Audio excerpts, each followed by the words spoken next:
Picture this. A man hangs upside down in the blazing Texas sun, blood dripping from his weathered face onto the dusty ground below. A crude wooden sign reading "Thief" swings beneath him, painted in angry red letters that scream accusation with every gust of wind. But here's what'll make your blood run cold. His horse won't leave his side.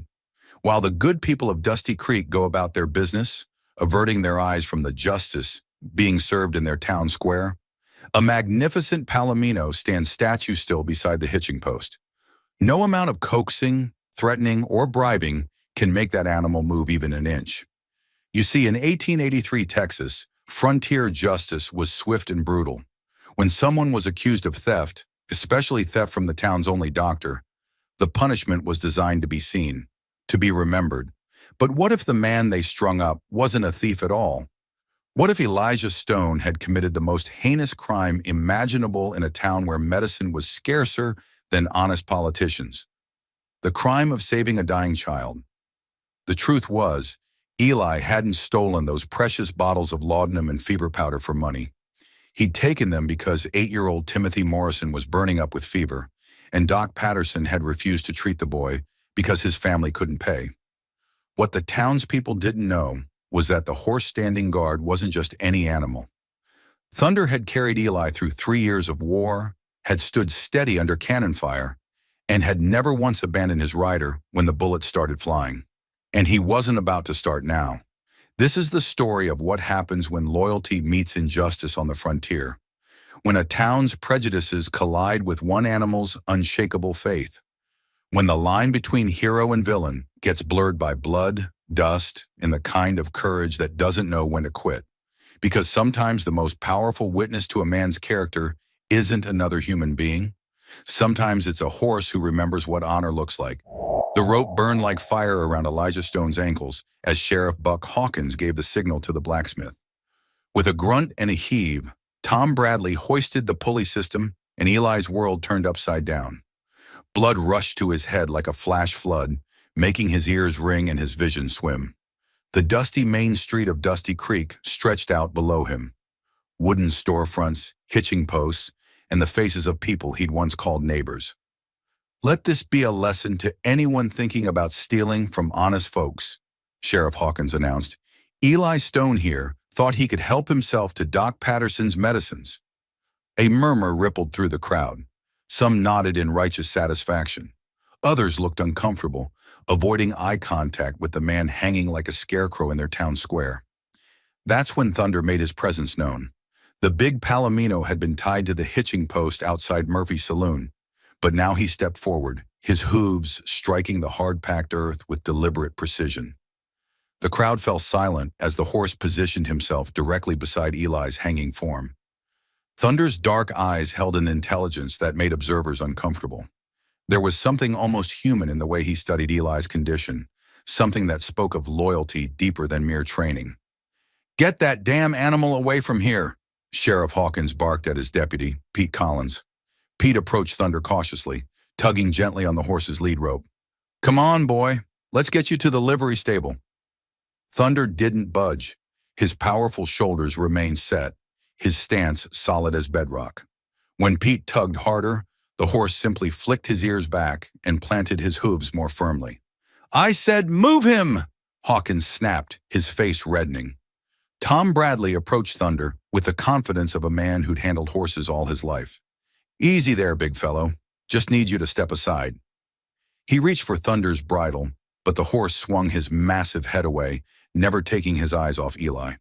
When Tom tried again, Thunder stepped sideways, positioning himself even more protectively.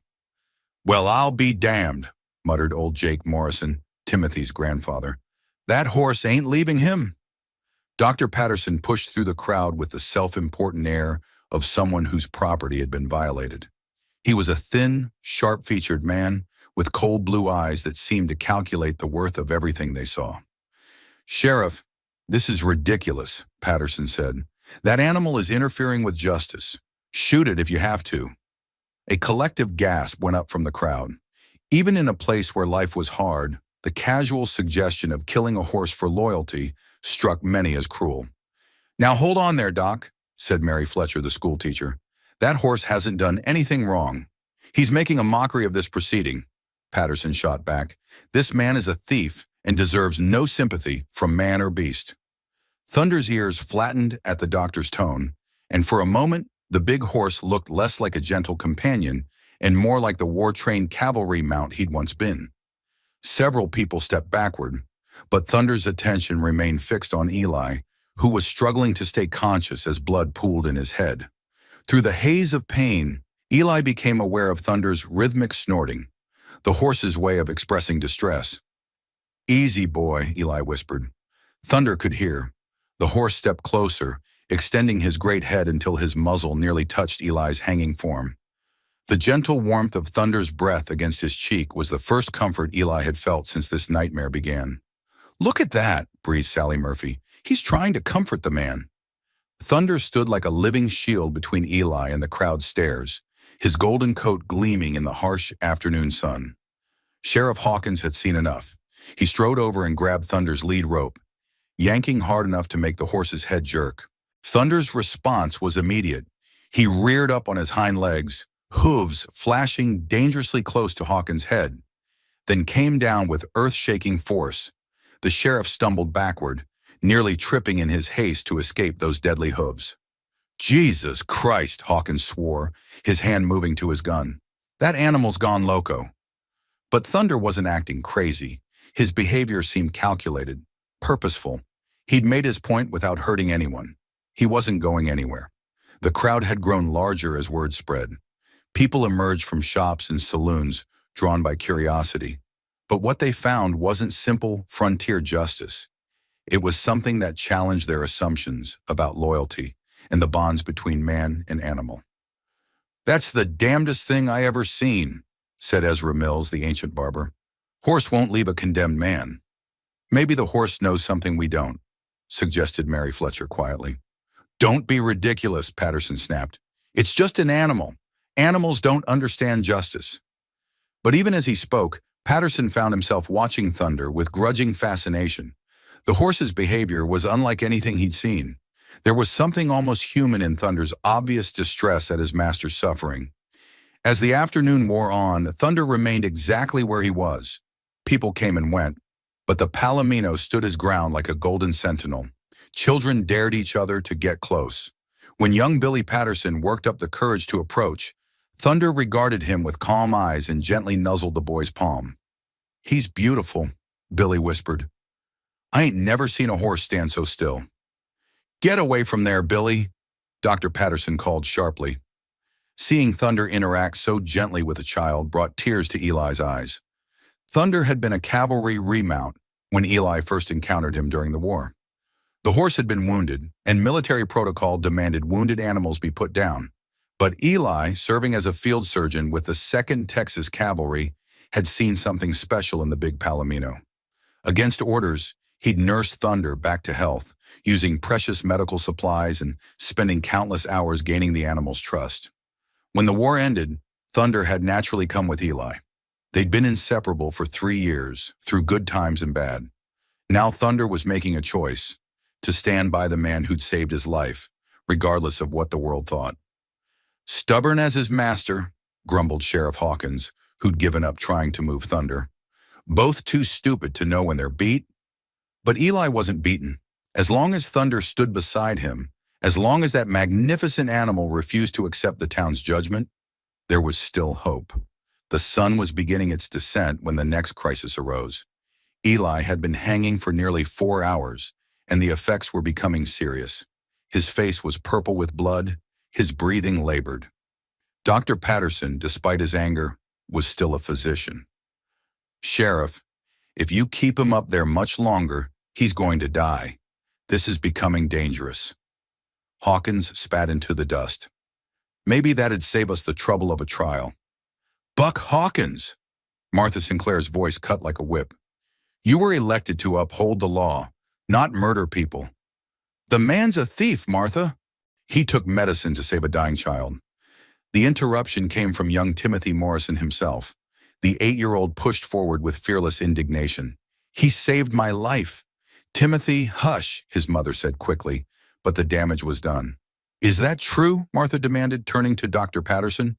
Did Eli Stone take those medicines for this child? Patterson's face reddened. That's not the point. Theft is theft. The hell it isn't. This from Jake Morrison, Timothy's grandfather. If my grandson was dying and you wouldn't treat him, I'd have done the same damn thing. A murmur of agreement rippled through the crowd. For the first time since the hanging began, Sheriff Hawkins looked uncertain. The tide of public opinion was shifting. Thunder, meanwhile, continued his vigil.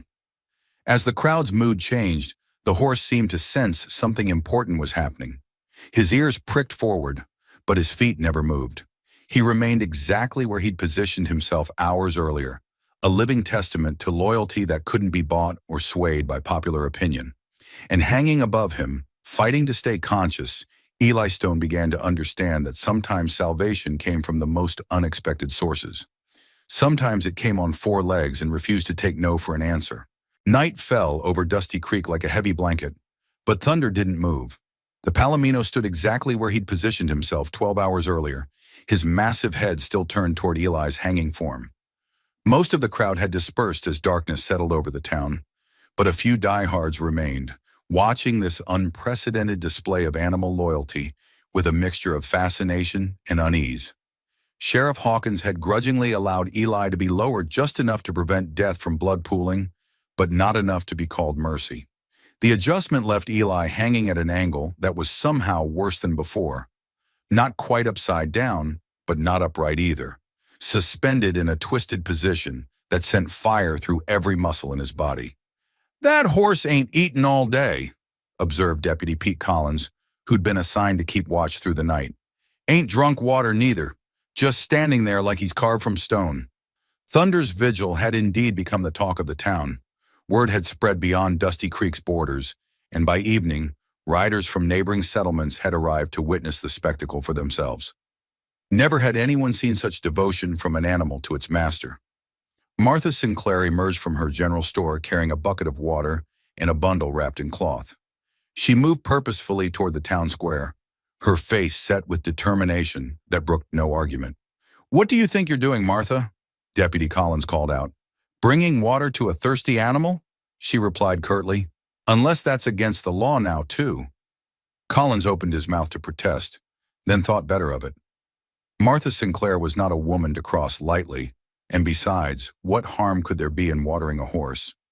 Martha approached Thunder slowly, speaking in the gentle tones reserved for wounded creatures. "Easy there, beautiful boy. You must be parched something fierce." Thunder's ears flicked toward her voice, but his gaze never left Eli. When Martha held out the bucket, however, the horse's basic needs finally overcame his vigil. He lowered his great head and drank deeply, the sound of his swallowing unnaturally loud in the quiet square. "There's a good fellow," Martha murmured, stroking Thunder's neck. "Your master wouldn't want you suffering on his account?" As if summoned by her words, a weak voice drifted down from above. "Thank you, ma'am. He's a good horse." Martha looked up at Eli's twisted form, and her expression softened. "He surely is. Question is, what kind of man inspires such loyalty?" Before Eli could answer, another voice cut through the darkness. "The kind that steals from honest folks." Dr. Patterson approached from the direction of his clinic, medical bag in hand. Despite his harsh words, he'd come to check on his patient, though whether from medical duty or morbid curiosity was unclear. "His pulse is thready," Patterson announced after feeling Eli's wrist. "Blood pressure's dangerously low. Another few hours like this, and he'll be dead." "Maybe that's for the best," came Sheriff Hawkins' voice as he emerged from Murphy's saloon, whiskey heavy on his breath. "Save the territory, the cost of a trial." "Buck Hawkins," Martha's voice cracked like a whip. "You're talking about murder, and you know it. I'm talking about justice for a thief. A thief who saved a child's life," Martha shot back. "A child who'd be dead if not for Eli Stone's actions." Thunder suddenly lifted his head, ears pricked forward, and let out a low whinny. The sound carried across the square with an almost human quality of distress, as if the horse understood exactly what was being discussed. "Even the animal knows this is wrong," Martha said quietly. Dr. Patterson found himself studying Thunder with growing confusion. In 30 years of frontier medicine, he'd seen countless relationships between humans and animals. But nothing like this. The horse's behavior defied everything he thought he knew about animal intelligence.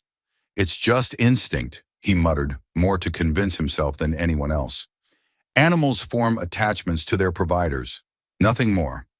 But even as he spoke, Thunder did something that made everyone present question their assumptions. The horse carefully picked up Martha's empty water bucket in his teeth and carried it to the public well, where he dropped it with a deliberate clang that echoed through the square. "I'll be damned," breathed Deputy Collins. "Did that horse just—" "Ask for more water," Martha finished, her voice filled with wonder. "Yes, I believe he did." Thunder returned to his position beside Eli, but now his message was clear.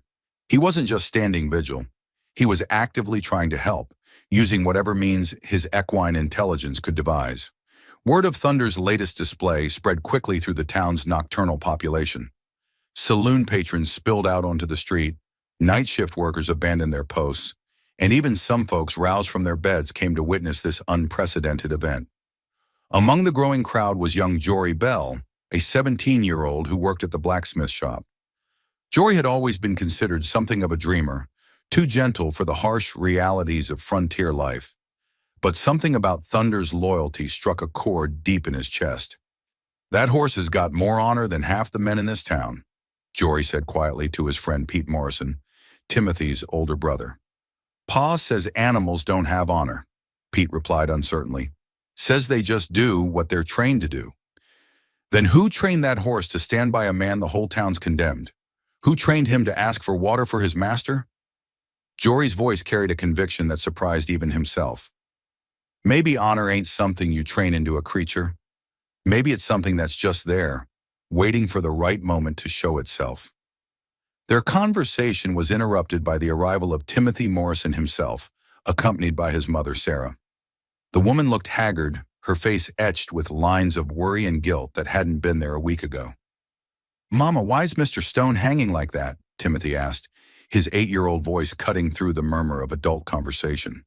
"Because he took something that didn't belong to him," Sarah replied, but her voice lacked conviction.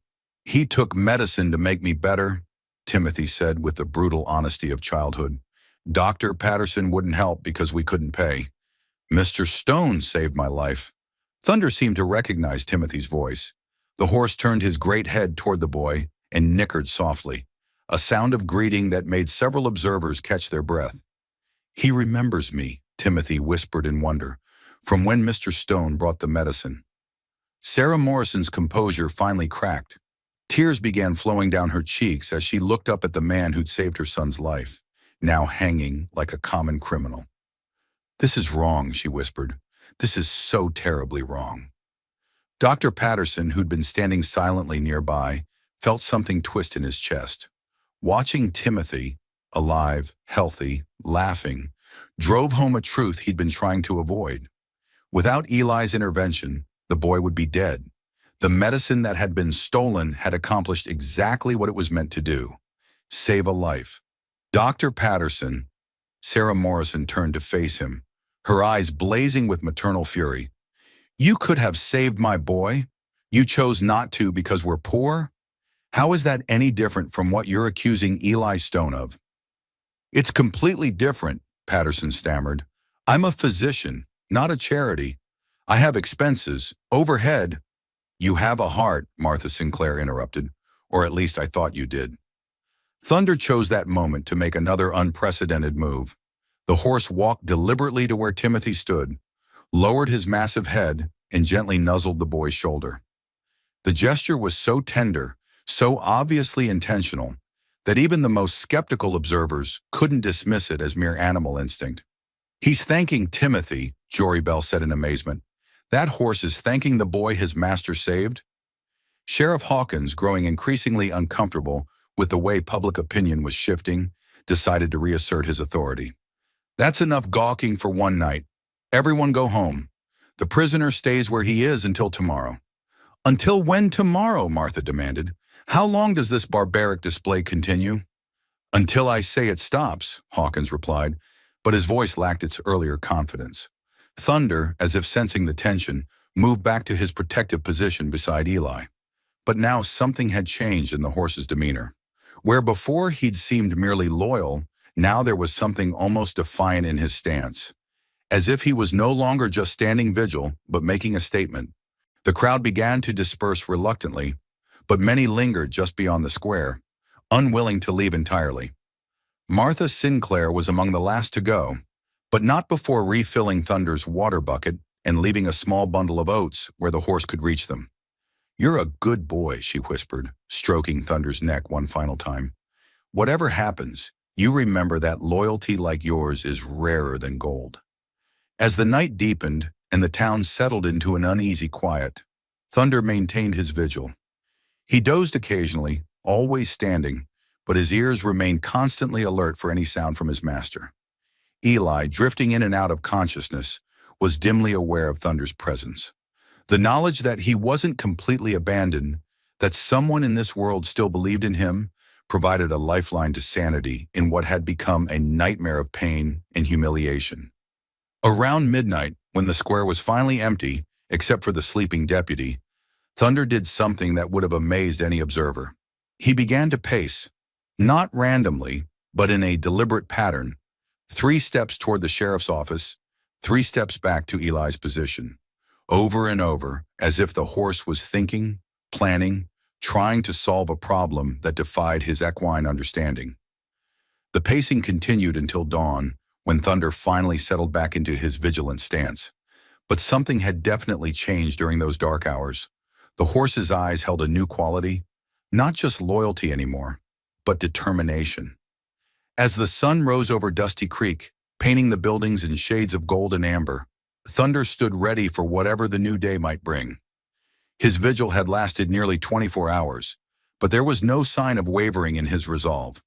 If anything, the magnificent Palomino seemed more determined than ever to stand by his master, no matter what the cost. And in a town increasingly divided between those who saw a thief being justly punished and those who saw a hero being crucified for his compassion, Thunder's unwavering loyalty was becoming a symbol of something larger than any of them had imagined. Something that would soon force every person in Dusty Creek to choose a side. Dawn of the second day brought more than just sunlight to Dusty Creek. It brought Sarah Morrison, Timothy's mother, marching down Main Street with the determined stride of a woman who'd spent all night wrestling with her conscience. Thunder lifted his head as she approached. His ears pricked forward in recognition. The horse had maintained his vigil for 36 hours now, refusing all attempts to move him, eating only the small portions Martha Sinclair had provided, drinking just enough water to survive. "Mr. Stone," Sarah called up to Eli's hanging form, "can you hear me?" Eli's eyes fluttered open, bloodshot and swollen. His lips were cracked, his face purple with accumulated blood, but he managed a weak nod. "I came to tell the truth," Sarah announced, her voice carrying clearly across the morning air, "about what really happened the night you took that medicine." A small crowd was already gathering, early risers drawn by the unusual sight of Thunder's continued vigil. Word spread quickly through the town that something significant was happening in the square. Sheriff Hawkins emerged from his office, still buttoning his shirt and looking none too pleased at being roused from sleep. "Sarah Morrison, what's all this commotion about?" "It's about a lie this town has been telling itself," Sarah replied, her voice steady despite the tremor in her hands. "About a good man being punished for doing what was right." Dr. Patterson arrived moments later, drawn by the growing crowd and the mention of his name echoing through the streets. His medical bag was clutched tightly in his hand, though whether from habit or anxiety was unclear. "Timothy was dying," Sarah began, addressing the crowd that had swelled to nearly 50 people. "His fever was so high he was talking out of his head, seeing things that weren't there. I begged Dr. Patterson to help, but he refused because we couldn't pay." "Now see here," Patterson started, but Sarah cut him off with a look that could have melted steel. "I offered him everything we had, our milk cow, my grandmother's wedding ring, even promised to work for free in his clinic. But it wasn't enough." Her voice broke slightly.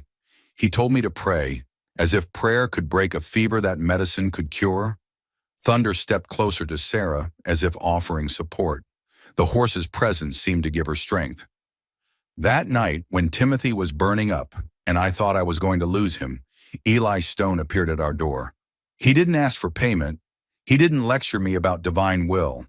He just knelt beside my boy's bed and gave him the medicine that saved his life. A murmur ran through the crowd.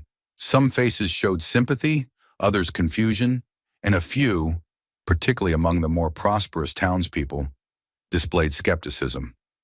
"He stole those medicines," Dr. Patterson protested, "broke into my clinic like a common thief. To save a child's life."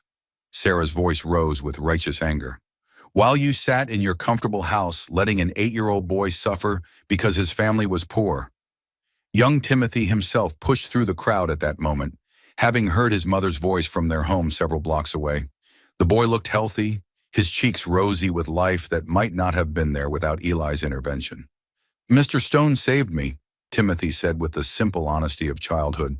"Dr. Patterson wouldn't help because we're poor, but Mr. Stone did." Thunder immediately moved toward the boy, lowering his great head to nuzzle Timothy's shoulder. The gesture was so gentle, so obviously affectionate, that even the most cynical observers couldn't dismiss it. "The horse remembers him," someone whispered. "Remembers the boy his master saved." Jory Bell, who'd been watching from the edge of the crowd, suddenly stepped forward. At 17, he was still more boy than man, but something in his stance spoke of newfound resolve. "Mrs. Morrison's telling the truth," Jory announced. "I seen Mr. Stone at their house that night. I was coming back from Miller's farm and saw him through the window, kneeling beside Timothy's bed." "You were supposed to be home by dark," his father, Frank Bell, growled from somewhere in the crowd. "I was late because Miller's bull got loose," Jory replied, not backing down. "But I'm glad I was, because now I can tell you all what I witnessed. Eli Stone wasn't acting like a thief that night. He was acting like a doctor." "A doctor?" Sheriff Hawkins scoffed. "He's a drifter, a nobody." "He was a field surgeon in the war," Jory interrupted. "I heard him talking to Thunder about it once.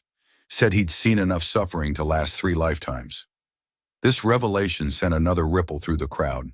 Several of the older men, veterans themselves, exchanged meaningful glances. Military surgeons were respected figures, men who'd saved countless lives under the worst possible conditions. Martha Sinclair pushed through the crowd, her face flushed with indignation. "Buck Hawkins, you've got a war hero hanging from that post like a common criminal, and you're too stubborn to admit you might be wrong." "I ain't wrong," Hawkins replied, but his voice lacked conviction. "Theft is theft, no matter the reason." "Is it?" The question came from an unexpected source. Ezra Mills, the ancient barber who rarely spoke up about anything. "During the war, I seen soldiers take food from farms to feed starving comrades. Called it requisition, not theft." "What's the difference?" Dr. Patterson, who'd been growing more uncomfortable with each revelation, finally exploded. "The difference is that I'm not the enemy. This is my property, my livelihood. I have every right to decide who receives treatment." "Do you?" Sarah Morrison stepped closer to the doctor, her eyes blazing. "Do you have the right to let a child die because his family can't afford your prices? What kind of oath did you take when you became a physician?" Patterson's face reddened. "I took an oath to do no harm, not to bankrupt myself treating every charity case that comes through my door." "And what about first, do no harm?" Martha Sinclair challenged. "Seems to me letting a child die when you could save him does plenty of harm." Thunder, who'd been standing quietly during this exchange, suddenly lifted his head and let out a loud whinny that echoed across the square. The sound was so piercing, so obviously distressed, that it silenced every human voice. The horse then did something that left everyone speechless. He walked deliberately to the base of the post where Eli hung and began pawing at the ground with his front hooves, as if trying to dig. "He's trying to get to his master," Timothy whispered in awe. "He knows Mr. Stone is hurting." Jory Bell felt something crystallize in his chest as he watched Thunder's desperate attempt to help. Here was an animal showing more loyalty and compassion than most of the humans in the square. The contrast was stark and shameful. "This has gone on long enough," Jory said, his young voice cutting through the murmur of the crowd. "Mr. Stone saved a child's life. That horse has been standing vigil for 2 days, showing us what real loyalty looks like. And we're all standing here arguing about property rights while a good man suffers." "Jory, mind your place," his father warned. "My place is wherever I choose to make it, Pa." Jory replied, surprising everyone, including himself. And right now, I choose to stand with the truth. He began walking toward the post where Eli hung, his movements deliberate and sure. Sheriff Hawkins stepped into his path. Where do you think you're going, boy? To do what's right, Jory replied simply. You touch that rope, and I'll arrest you for interfering with justice. Justice? Jory's laugh was bitter. You call hanging a man for saving a child's life justice? Then maybe it's time somebody interfered. The crowd held its collective breath as the 17-year-old blacksmith's apprentice faced down the sheriff of Dusty Creek. It was David and Goliath played out on a dusty frontier street with a loyal horse as witness. Thunder seemed to sense the tension. The Palomino stepped forward, positioning himself beside Jory as if offering his support. The sight of the young man and the magnificent horse standing together against injustice stirred something primal in the watching crowd. Let the boy pass, Buck, came a voice from the back of the crowd. It was old Jake Morrison, Timothy's grandfather. I got my grandson back because of Eli Stone. Far as I'm concerned, that makes him a hero, not a thief. Jake, you can't be serious, Sheriff Hawkins began. Dead serious, Jake replied, stepping forward to join Jory and Thunder. Timothy's alive because one man had the courage to do what was right instead of what was legal. If that's theft, then I'm proud to stand with thieves. One by one, other voices joined in. Sarah Morrison stepped forward first, then Martha Sinclair, then several other townspeople who'd been moved by the display of loyalty and courage they'd witnessed. The boy's right, called out Pete Morrison, Timothy's older brother. This ain't justice. This is cruelty. Eli Stone's a good man, added Mary Fletcher, the school teacher. Better than most, from what I can see. Dr. Patterson found himself increasingly isolated as the crowd's sentiment shifted decisively against him. Even some of his regular patients were looking at him with expressions ranging from disappointment to disgust. You're all fools, he sputtered, letting sentiment cloud your judgment. The man broke the law, and you broke something more important, Martha Sinclair replied quietly. You broke your promise to heal the sick. Thunder, as if understanding that the moment had arrived, walked to where Jory stood and gently nudged the young man forward with his massive head. The message was clear. It was time. Jory looked up at Eli's suffering form, then at Thunder's trusting eyes, then at the crowd of people who were finally ready to do what was right. Sheriff, he said quietly, you can arrest me if you want, but I'm cutting that rope. And with Thunder standing guard beside him, Jory Bell reached into his pocket and pulled out his sharpest knife. The blade glinted in the morning sun as Jory Bell raised his knife toward the rope that had held Elijah Stone captive for nearly 2 days. Thunder stood beside him like a golden sentinel, ears pricked forward, as if the horse understood exactly what was about to happen. Stand down, boy, Sheriff Hawkins barked, his hand moving toward his gun. I'm warning you. But Jory didn't hesitate. With one swift motion, he sliced through the thick hemp rope that bound Eli's ankles. The rope parted with a sharp snap, and Eli's body dropped toward the ground. Thunder was ready. The magnificent Palomino stepped forward, positioning himself to break Eli's fall. Instead of hitting the hard-packed earth, Eli landed across Thunder's broad back, the horse's quick thinking preventing serious injury. Jesus, someone in the crowd gasped. Did that horse just catch him? Martha Sinclair finished, her voice filled with wonder. That horse just caught his master. Jory quickly cut the ropes, binding Eli's wrists while Thunder stood statue still, providing a living platform for the rescue. When the last bond parted, Eli slid gently to the ground, his legs too weak to support him after 2 days of hanging. Easy there, Mr. Stone, Jory said, steadying Eli as he swayed dangerously. You're free now. Thunder immediately lowered his head to nuzzle Eli's face, a reunion that brought tears to more than a few eyes in the watching crowd.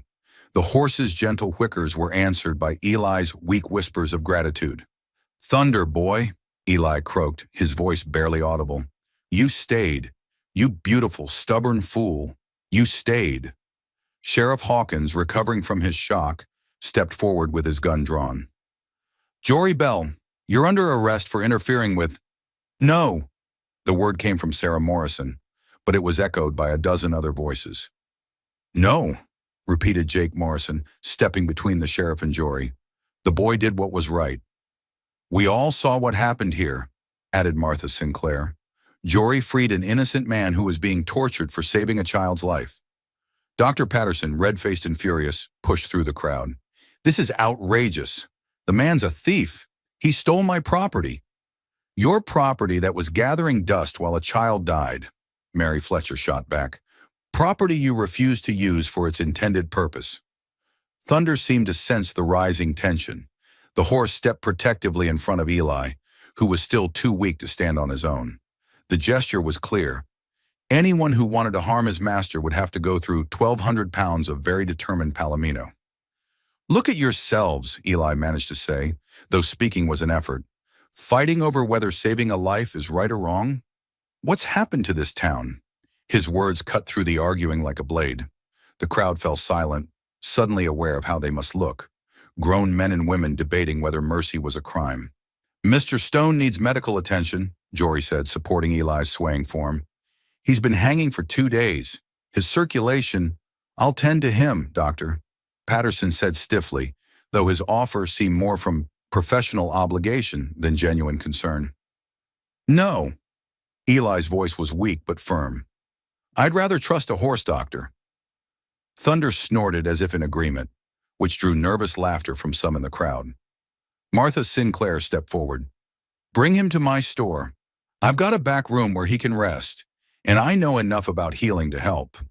With Jory's support and Thunder walking protectively alongside, they made their way toward the general store. The crowd parted before them, but Eli could feel the eyes following his every step. In Martha's back room, Eli was finally able to lie down on a real bed for the first time in days. Thunder positioned himself by the window where he could keep watch, though he kept turning his head to check on his master. That horse saved your life, Martha said as she gently cleaned the rope burns on Eli's ankles. Not just by staying with you, but by catching you when you fell. I've never seen anything like it. Thunder's special, Eli said, his voice gaining strength as circulation returned to his extremities. Saved my life more than once during the war. Guess he's not done looking after me yet. Jory sat in a chair nearby, still processing what he'd done. Mr. Stone, what you did for Timothy, that took real courage. No more than what you just did for me, Eli replied. Took guts to stand up to the whole town like that. Outside, they could hear the crowd still arguing in the street. Voices rose and fell as people debated what had happened and what it meant for their community. Town's divided now, Martha observed. Half think you're a hero, half still think you're a thief. What do you think? Eli asked. Martha smiled. I think any man who inspires that kind of loyalty from an animal can't be all bad. Animals don't lie, Mr. Stone. They see character clearer than most humans. As if summoned by her words, Thunder's head appeared at the window. The horse had somehow managed to position himself so he could see into the room, his dark eyes focused intently on Eli. He's worried about you, Jory observed. Been standing guard out there like he's on military duty. Old habits, Eli said with a weak smile. We served together in the 2nd Texas Cavalry.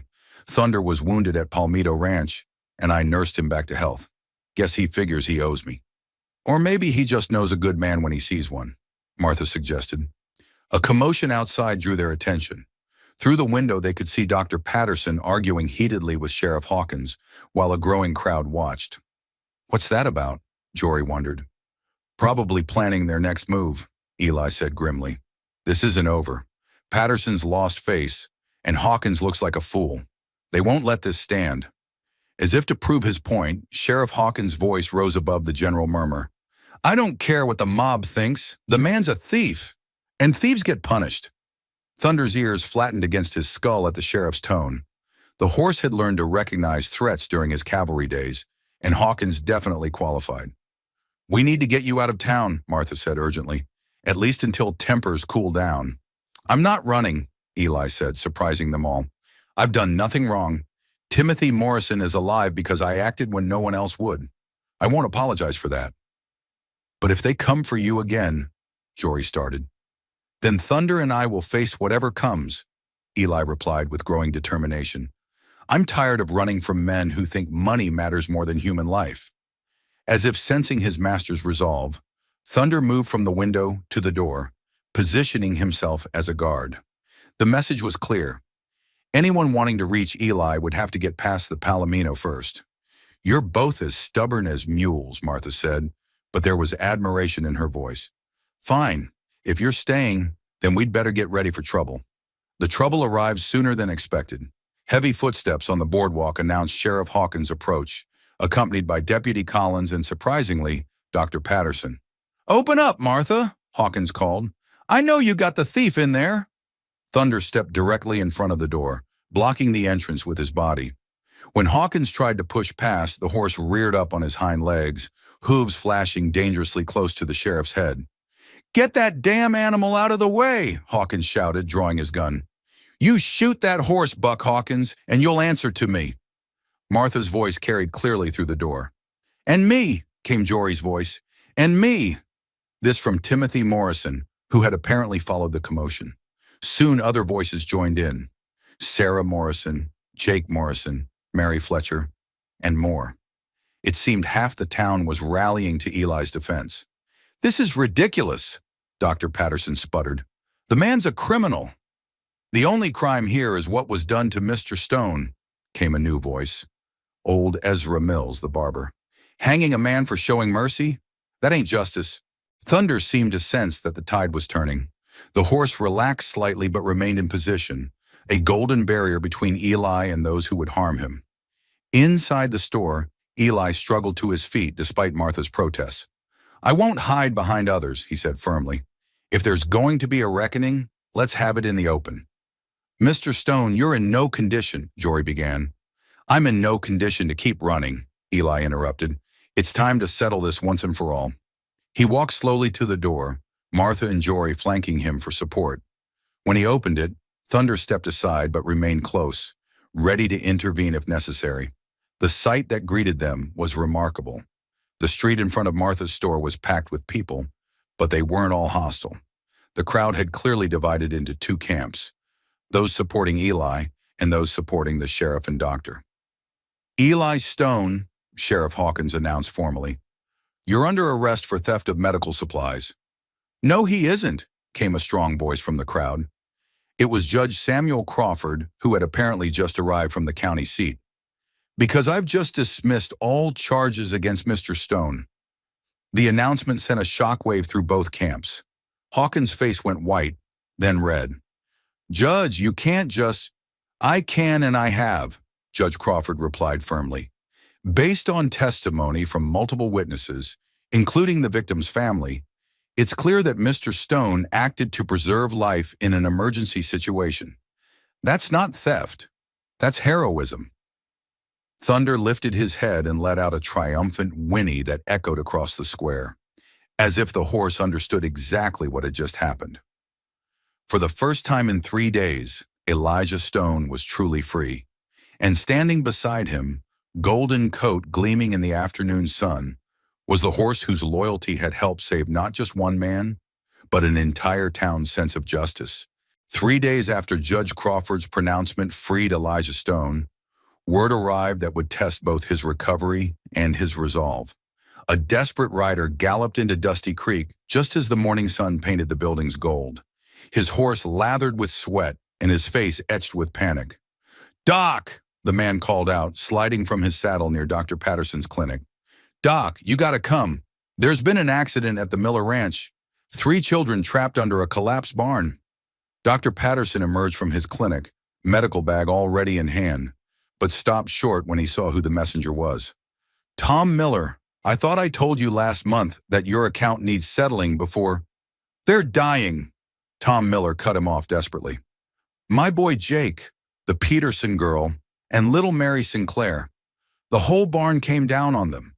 Please, Doc, I'll pay whatever you want, but they need help now."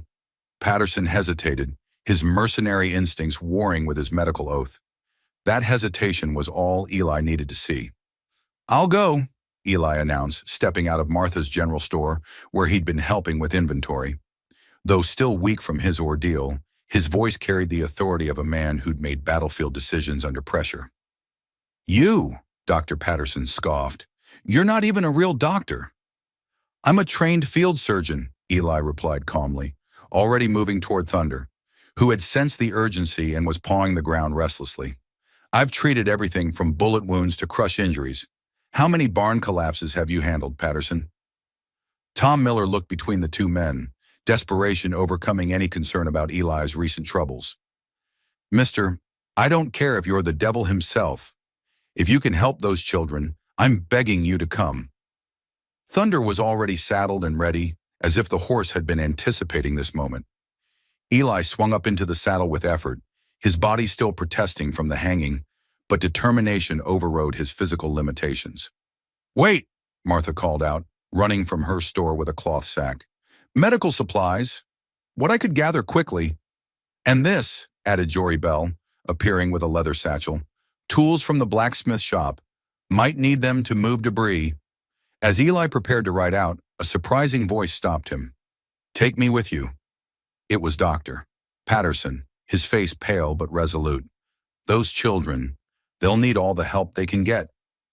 Eli studied the man who had been his accuser and tormentor. Why? Patterson looked down at his hands. Because maybe it's time I remembered why I became a doctor in the first place. The ride to the Miller Ranch took 20 minutes at Thunder's ground-eating gallop, with Dr. Patterson following on his own mare. Tom Miller led the way, shouting directions over the thunder of hooves. What they found was worse than Eli had imagined. The old barn had collapsed completely, its heavy wooden beams creating a deadly maze of debris. Frantic adults were digging with their bare hands, but the structure was too unstable for safe rescue efforts. Where are they? Eli demanded, sliding from Thunder's saddle. There, pointed Sarah Peterson, tears streaming down her face. Under that section. We can hear them crying, but every time we try to move a beam, more debris shifts. Eli studied the wreckage with the practiced eye of someone who'd seen battlefield carnage. The children were trapped in a pocket created by two intersecting beams, but the entire structure was balanced precariously. One wrong move could bring the rest down on them. We need leverage and support, Eli said, his military training taking over. Jory, can you rig a pulley system using those tools? Give me 10 minutes, Jory replied, already unpacking his blacksmith equipment.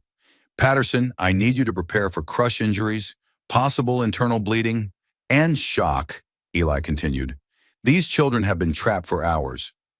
Thunder seemed to understand the gravity of the situation. The horse positioned himself near the collapsed barn, snorting and pawing as if eager to help however he could. Easy, boy, Eli murmured. But then an idea struck him. Actually, Thunder, I might need your strength. Working together, Eli and Jory rigged a system using Thunder's powerful frame as an anchor point. Ropes were attached to the horse's saddle horn, running through pulleys to provide the mechanical advantage needed to lift the heavy beam safely. When I give the signal, Eli told Tom Miller, have Thunder back up slowly. The rope tension should lift that main beam enough for us to shore it up and create a safe passage. The rescue was painstakingly slow. Each beam had to be moved incrementally with constant monitoring for structural shifts. Thunder proved invaluable, responding to voice commands with the precision of a trained cavalry mount. The horse seemed to understand that lives hung in the balance, moving with careful deliberation rather than his usual spirited energy. After 2 hours of dangerous work, they finally broke through to the trapped children. Jake Miller was unconscious with a head wound, little Mary Sinclair had a broken arm, and the Peterson girl was suffering from shock, but appeared otherwise uninjured. Get them out of there carefully, Eli ordered as willing hands reached into the debris pocket. Support their necks and backs. We don't know what internal injuries they might have. Dr. Patterson worked alongside Eli with growing respect, the two men setting aside their differences in the face of medical emergency. Patterson's theoretical knowledge combined with Eli's practical battlefield experience made them an effective team. This boy needs surgery, Patterson said after examining Jake Miller. That head wound is serious. Then we'd better get him back to town fast, Eli replied. Thunder can make the trip in 15 minutes. As they prepared to transport the injured children, Tom Miller grabbed Eli's arm. Mr. Stone, I don't know how to thank you. If you hadn't come... Thank Thunder, Eli said simply. Without him, we never could have moved those beams safely. The journey back to Dusty Creek was a race against time. Thunder carried Jake Miller and Dr. Patterson, maintaining a smooth gait that minimized jarring to the injured boy.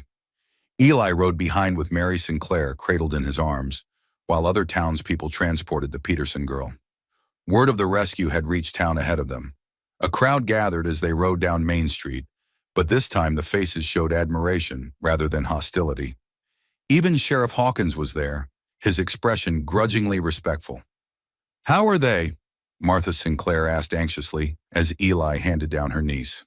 "They'll all recover, Doctor," Patterson announced, thanks to Mr. Stone's quick thinking and unconventional methods.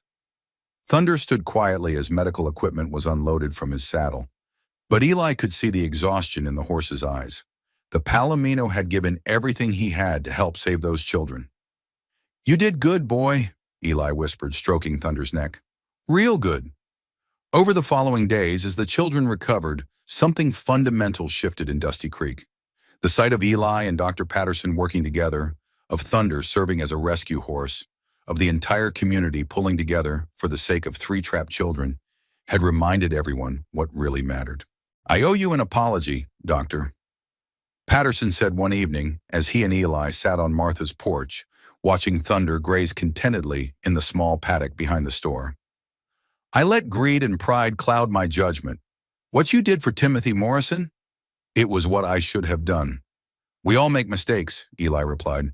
"Question is what we learn from them." "I'd like to make you an offer," Patterson continued. "This town needs 2 doctors. I have the book learning, you have the battlefield experience. Together we could really help people." Eli considered the proposal. "What about payment?" "Not everyone in this town can afford medical care." Patterson smiled ruefully. "I think maybe some things are more important than profit. Besides, I suspect our most famous patient wouldn't have it any other way." He gestured toward Thunder, who had wandered close to the porch and was eyeing them with obvious interest. "That horse of yours has become something of a legend," Patterson added. "People are calling him the hero of the barn collapse. Children come by just to pet him and hear stories about his loyalty." Indeed, Thunder had become a celebrity of sorts. His vigil during Eli's hanging, combined with his crucial role in the rescue, had made him a symbol of loyalty and service that the town had embraced wholeheartedly. "So what do you say?" Patterson asked. "Partners." Eli looked at Thunder, who nickered softly as if offering his own opinion. The horse's intelligence and loyalty had saved not just Eli's life, but had helped heal a divided community. Maybe it was time to put down roots, to build something lasting instead of just drifting from town to town. "I say Thunder deserves the best stable in Texas for all he's done," Eli replied with a smile. "And I suppose someone should stick around to make sure he gets it." As the sun set over Dusty Creek, painting the sky in brilliant shades of orange and red, 3 figures sat peacefully on Martha's porch. 2 men who had learned that healing was about more than medicine, and a horse who had shown them all what real loyalty looked like. But even as peace settled over the town, Eli knew that their greatest challenge still lay ahead, because tomorrow would bring new patients, new emergencies, and new opportunities to prove that sometimes the most powerful medicine of all was simply giving a damn about your fellow human beings. And with Thunder by his side, Eli Stone was ready for whatever came next. 6 months after the barn collapse rescue, Dusty Creek had transformed into something resembling a real town. The arrival of the railroad survey team had brought new businesses, new residents, and most importantly, new respect for the community that had rallied around justice and compassion. But for Elijah Stone and Thunder, the changes were more personal and profound. The old wooden sign that had once read "Thief" now lay buried beneath the new foundation of the Stone Patterson Medical Clinic, the first official medical facility in 3 counties. In its place, a brass plaque announced, "Dedicated to the principle that healing knows no boundaries of wealth or status." Thunder had his own memorial of sorts, the finest stable in Texas, built by grateful townspeople who remembered how a horse's loyalty had awakened their conscience. The Palomino had become something of a tourist attraction, with visitors coming from as far as Austin to see the hero horse of Dusty Creek. "He's getting spoiled," Eli observed with amusement as he watched Thunder accept yet another apple from a visiting child. "Pretty soon he'll expect to be hand-fed like royalty." "He's earned it," Martha Sinclair replied, joining Eli on the clinic's front porch. "That horse saved more than just those children in the barn. He saved this town's soul." It was true. The events of that terrible hanging had forced Dusty Creek to confront its own prejudices and priorities. The sight of a loyal animal standing by his condemned master while humans argued about property rights had shamed the community into something better. Dr. Patterson emerged from the clinic, wiping his hands on a clean towel. His partnership with Eli had proven more successful than either man had dared hope. Patterson's formal medical education complemented Eli's battlefield experience perfectly, and their reputation had spread throughout the territory. "How's the Morrison boy?" Eli asked. Timothy had taken a fall from his horse the previous day and had been unconscious when they brought him in. "Awake and asking for food," Patterson replied with a smile. "Concussion, but nothing serious. He'll be fine to go home tomorrow." "His mother will be relieved," Martha said. "Sarah Morrison's been through enough worry to last 3 lifetimes." It was then that Sheriff Hawkins appeared, walking slowly down Main Street with an expression Eli had never seen before. Humility.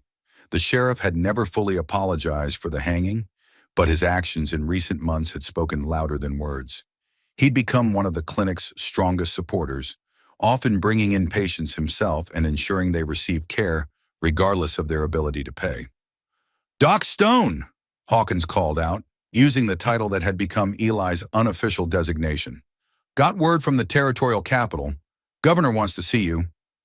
Eli raised an eyebrow. "About what?"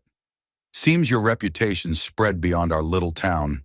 They're talking about making you the territorial medical examiner, official appointment, government salary, the whole works." The offer hung in the air like morning mist. It was the kind of opportunity Eli had never dreamed of. Respect, financial security, recognition for his skills. Everything a man could want. Thunder, as if sensing the importance of the conversation, wandered over from where he'd been accepting tributes from admirers. The horse positioned himself beside Eli, ears pricked forward attentively. "That's quite an honor, Doctor," Patterson said carefully. "Territorial medical examiner.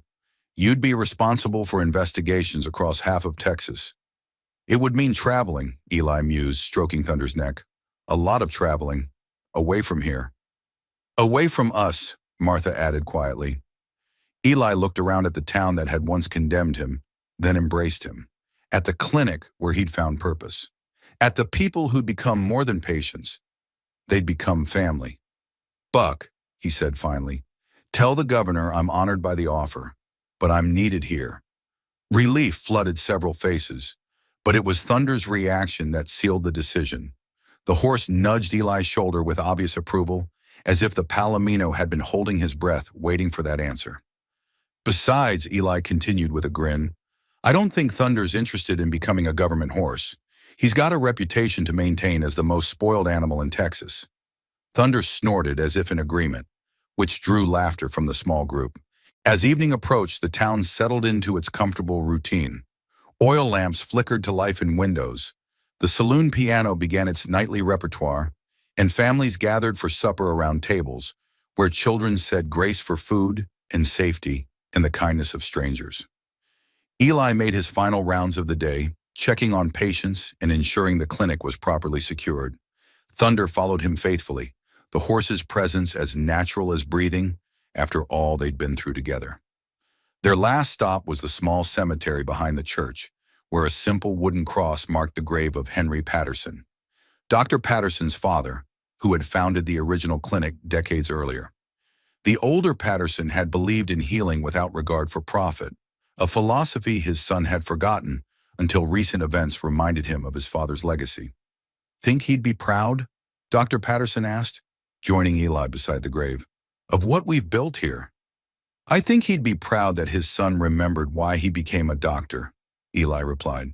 "Sometimes we lose our way, but what matters is finding the path back." Thunder lowered his great head toward the grave marker, a gesture so solemn and respectful that both men felt their throats tighten with emotion. As they walked back toward town, Eli reflected on the strange journey that had brought him here. A year ago, he'd been a drifter with no roots, no purpose beyond his next meal and shelter. Now he was part of something larger, a community, a calling, a future worth building. "You know what I realized?" Eli said as they reached the clinic. "That sign they hung around my neck. It was wrong. How so? Patterson asked. I'm not a thief, Eli said, looking at Thunder, who had positioned himself for his nightly guard duty. I'm a collector. A collector? Eli smiled. I collect broken things and try to fix them. Broken bodies, broken spirits, broken towns, sometimes even broken horses who need a second chance. Thunder whickered softly, as if agreeing with the assessment. And sometimes, Patterson added thoughtfully, broken doctors who've forgotten their calling. As the stars emerged in the clear Texas sky, three figures stood together outside the clinic. Two men who'd learned that healing was about more than medicine, and a horse who'd taught an entire town the meaning of loyalty. The wooden post where Eli had once hung in shame now served as a hitching post for patients' horses. The rope that had bound him was long gone, replaced by the ties that bind a community together. Trust, compassion, and the shared belief that every life has value. Dusty Creek had found its soul doctor, Patterson had found his purpose, and Eli Stone had found his home. But most importantly, Thunder had found his legacy, not just as a loyal horse, but as the catalyst for a transformation that would be remembered long after the last witness had passed away. Because sometimes the most powerful medicine isn't found in bottles or books. Sometimes it's found in the simple act of refusing to abandon someone when the whole world has given up on them. 10 years have passed since that blazing Texas morning when Thunder refused to leave his master's side, and the legend has only grown with time. What started as one horse's stubborn loyalty has become a story told around campfires from Mexico to Montana, a testament to the kind of courage that doesn't know when to quit. The Stone Patterson Medical Clinic now serves 8 counties, with a reputation that extends from the Rio Grande to the Red River and beyond. Elijah Stone's innovative techniques, combining battlefield medicine with frontier practicality, are taught in medical schools as far away as Boston and Philadelphia. Medical journals publish his papers on emergency surgery, but the academics miss the point entirely, because it's not the medical journals or the official recognition that matter most to the people who've lived this story. It's the knowledge that when trouble comes, and in frontier Texas, trouble always comes. They have 2 doctors who'll answer any call, day or night, winter storm or summer heat, regardless of the patient's ability to pay a single red cent.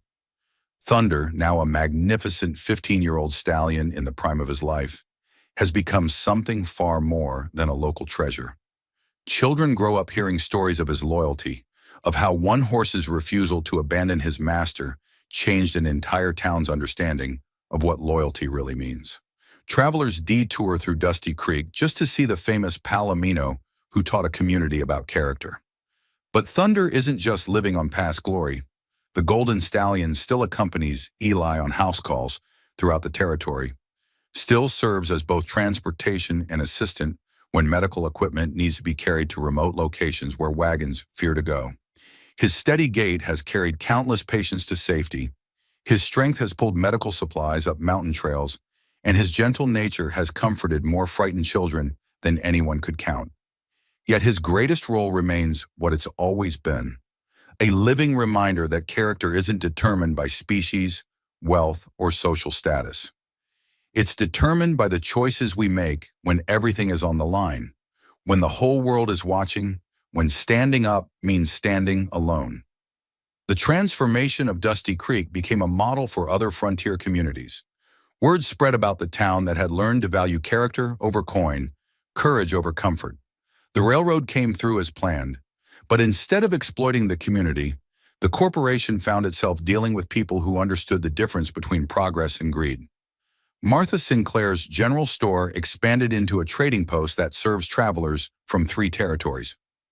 Jory Bell, the young blacksmith who found his courage in Thunder's example, now runs the largest smithy between San Antonio and El Paso.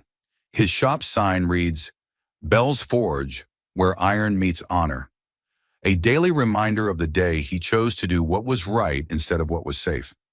Dr. Patterson never did get over the shame of that first refusal to treat Timothy Morrison, but instead of letting guilt consume him, he channeled it into something constructive. He established the Patterson Foundation for Frontier Medicine, which provides free medical care to families who can't afford treatment.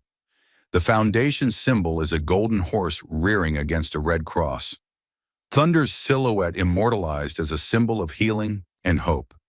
Even Sheriff Buck Hawkins found redemption in the aftermath of that terrible hanging. Haunted by how close he'd come to committing murder in the name of law and order, he resigned his badge and became a traveling preacher, spreading a simple message. Justice without mercy isn't justice at all. It's just revenge wearing a badge. The old wooden sign that once labeled Eli a thief was never thrown away. It sits now in the clinic's waiting room, preserved under glass with an inscription that draws visitors from across the frontier. Sometimes the greatest theft is stealing someone's hope. Sometimes the greatest gift is giving it back. And sometimes the most powerful witness to the truth stands on four legs and refuses to walk away. But perhaps the most remarkable transformation was in the children who witnessed Thunder's vigil. Timothy Morrison grew up to become a veterinarian, dedicating his life to understanding the bond between humans and animals. Young Billy Patterson followed his father into medicine, but with a different philosophy. He became known throughout Texas as the doctor who never charged a family more than they could afford. Mary Sinclair became a teacher who used Thunder's story to teach children about loyalty, courage, and the importance of standing up for what's right even when you're standing alone. Generations of students heard about the horse who wouldn't abandon his master, and many of them grew up to be the kind of people who wouldn't abandon their principles.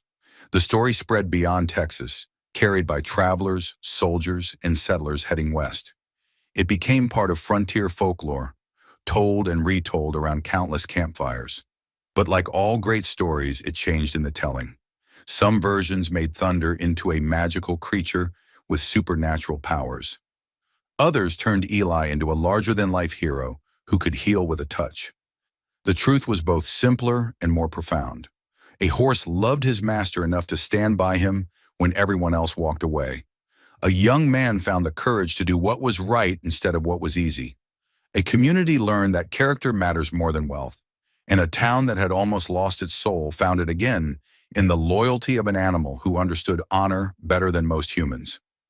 Now it's your turn to answer the question that changed everything in Dusty Creek. What would you do if you saw someone condemned by a crowd but defended only by an animal? Would you trust the judgment of the people or the loyalty of a horse who knew the truth? Have you ever witnessed a moment when someone, human or animal, showed the kind of loyalty that changed everything? When standing up for what's right meant standing against what's popular? Share your stories in the comments below. Tell us about the times you've seen true character revealed not in words but in actions. Because every generation needs to hear these stories, needs to remember that courage isn't the absence of fear. It's doing what's right despite the fear. If this tale of loyalty, justice, and the bonds that transcend species touched your heart, hit that like button and let us know.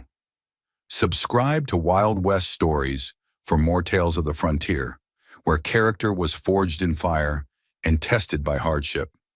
Because sometimes the most important lessons about humanity come from those who aren't human at all. Sometimes the greatest teachers walk on four legs and speak without words. And sometimes the most powerful force in the world isn't money or violence or influence. It's simply refusing to abandon someone when everyone else has given up. Thanks for riding with us through this story, partners. Remember Thunder's lesson. Loyalty isn't just about standing by someone when it's easy. It's about standing by them when the whole world says you're a fool for doing it. Until the next trail, keep your eyes open for the thunder in your own life. The moment when choosing loyalty over convenience, courage over comfort, and character over popularity makes all the difference.